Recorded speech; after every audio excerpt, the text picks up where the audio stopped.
Right now at 5, a KGW exclusive: deadly pill sold by some Mexican pharmacies. A warning from the mother of a young man from Salem who thought he was buying Oxy on a family trip and instead got something else. Plus, just ahead of the holiday, our temperatures are about to climb. Matt has the hot forecast for the weekend. And the quest to bring Major League Baseball to the Rose City adds a heavy hitter to its lineup. Now Portland's Meyer is stepping up to the plate. Hello, everyone, on this Thursday, and we begin with a new effort to combat crime in the Rose City. The grocery giant Fred Meyer is implementing new security measures in hopes of deterring thieves from shoplifting. Thank you for joining us. I'm Laurel Porter. And I'm David Molko. Let's get right to Mike Benner, who is outside the Fred Meyer near Providence Park. So, Mike, what is changing? How's this going to work? Yeah, David, short answer: more security guards and cameras, among other things, necessary because in the last 12 months alone, Fred Meyer's endured record levels of theft and loss. And here's the deal: it's just not sustainable, even for big and successful companies like Fred Meyer. So again, the company will be rolling out a bunch of new security measures, starting with security guards. Fred Meyer will be using third-party security services at levels it never has before to keep tabs on both the interior and exterior of stores. The company will be investing in innovative technology to keep tabs on what's happening inside and outside their buildings. You may also have to stop at the door to get your receipt checked. I'm told this would not be identical to Costco, but very similar. Fred Meyer President Todd Meyer says these security measures will look different at different stores and may vary based on the time of day, all of it being pushed out in the coming weeks. We have seen retailers closing their doors and leaving our city, possibly never to return. But at Fred Meyer, we are committed to staying in the communities that we serve and providing equitable access to fresh food and essentials. All right, Fred Meyer's not doing this alone. They're partnering with the city. What might that look like exactly? Well, we're told Fred Meyer may be sharing theft data and trends with the city, and the police bureau is trying to figure out how to partner and work best with Fred Meyer Loss Prevention. Let's send it back to you. It's really too bad it's come to that, though. Thank you, Mike. A dire warning from Portland police after 3 young children overdosed on fentanyl in the last 2 weeks. 2 were just 1 year old. The other was a 3-year-old toddler. The cases are unrelated, and Portland police wouldn't say whether the young children died. Fentanyl is commonly used in a powder or pill form, which can look like candy to kids. Police have seen a large spike in deadly overdoses this year. 137 people have already died from overdoses since January. Last year, 155 people died throughout the entire year. Police Captain Jake Jensen says it takes full community support to fight drug problems. It takes treatment providers, it takes law enforcement, it takes probation officers, judges, prosecutors.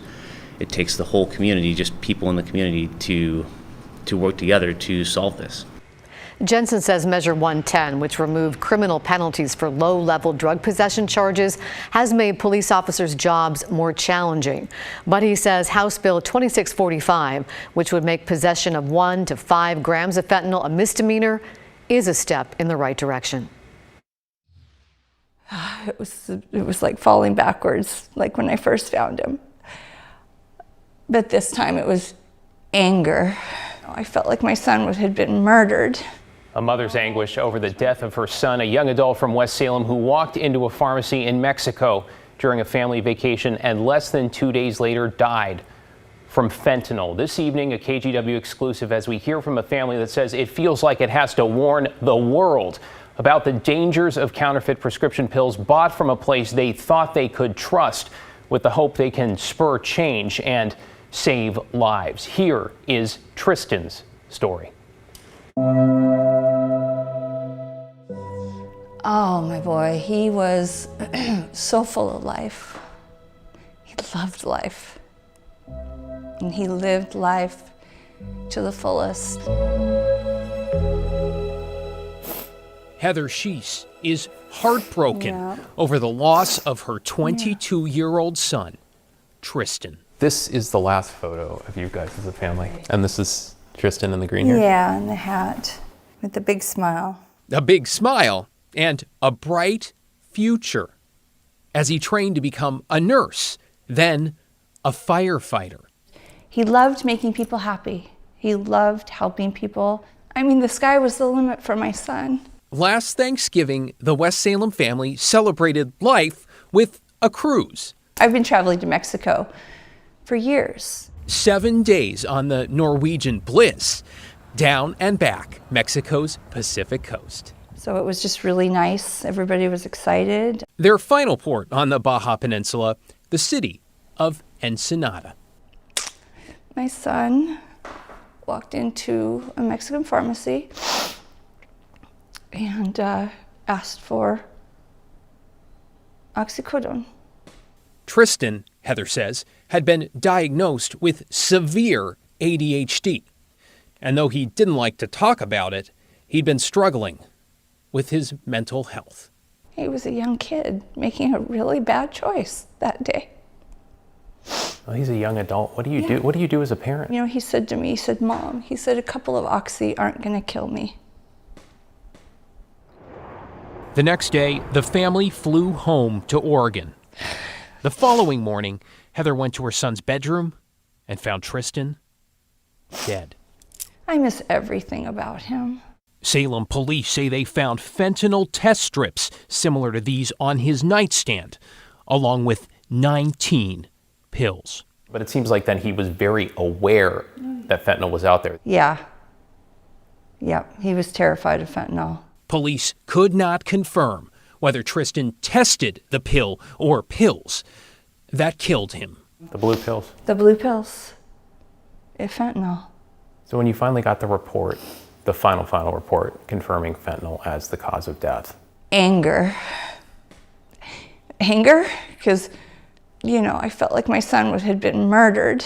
Poisoned by a pill from a place Tristan thought he could trust. Though it turns out the problem of potentially deadly counterfeit prescription pills isn't limited to one pharmacy or even one Mexican city. And so these are very high-risk medications. UCLA's Dr. David Goodman-Meza.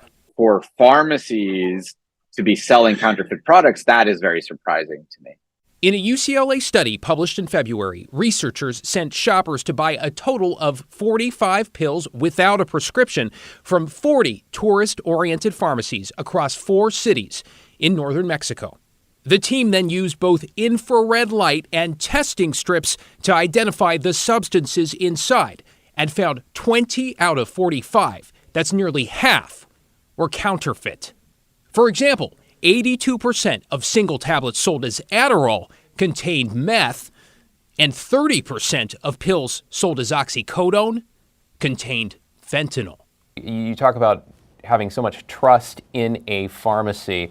So what do you tell your patients? If you're going for very at-risk drugs like prescription opiates, Adderall, or benzodiazepines, then you're really crossing a line that you're increasing your risk. The idea of some Mexican pharmacies selling counterfeit pills, were you aware at all of this when you went on that trip?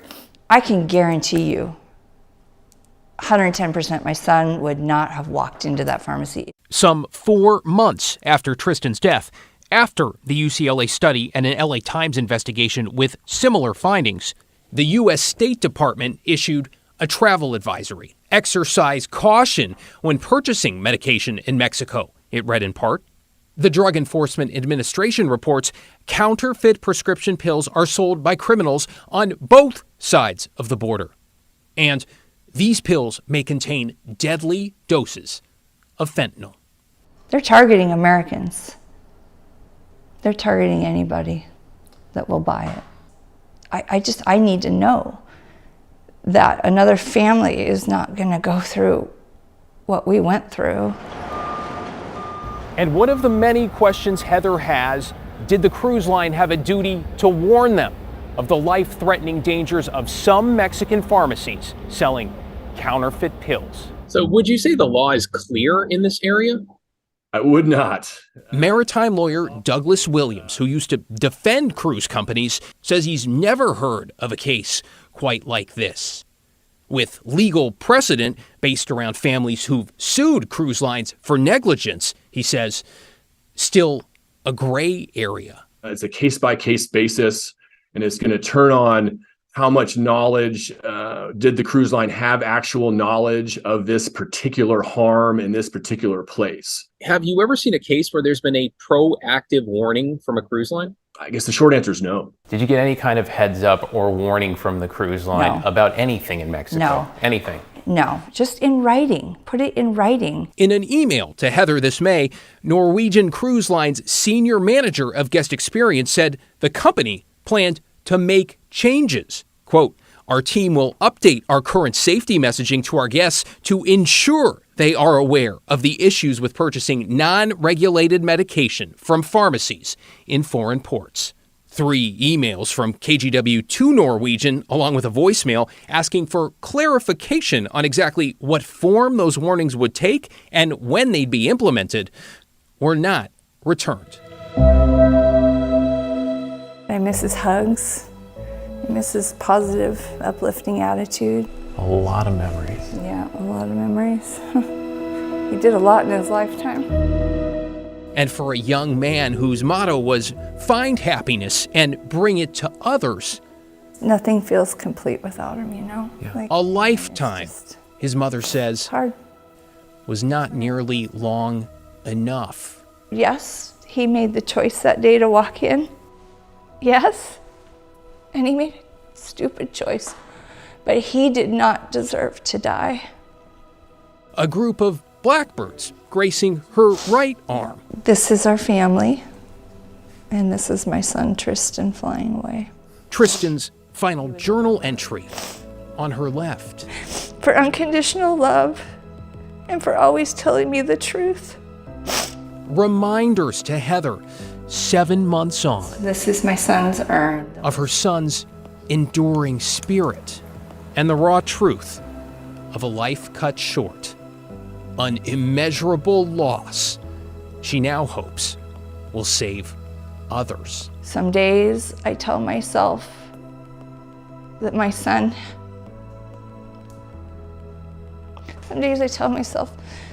had to die to help save other people's lives. And that helps get me through.